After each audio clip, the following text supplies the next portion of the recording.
Jaalallee kootiif si jaalladha damma koo damma caalu qilleensa somba kootii si dhabuun danda'u hamma jiruu kootii si arguufan hawwa ijaan si ilaaluu si waliin taphadhe si waliin gammadee si waliin haasawee yaada koos ibsachuu gadda ta'ee gammachuu si waliin qoodamee si waliin jiraachuu baay'een si jaalladha obsan qabu ani keessi koo guutuudha jaalala keetiin.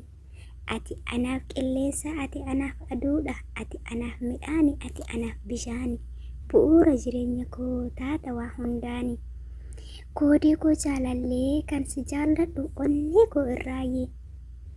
Maal jedhe siif himaa godoo jaalala kee ati anaaf jireenya hayaatul xayyibaa kennaa koo ganamaa kan rabbinaaf kenne.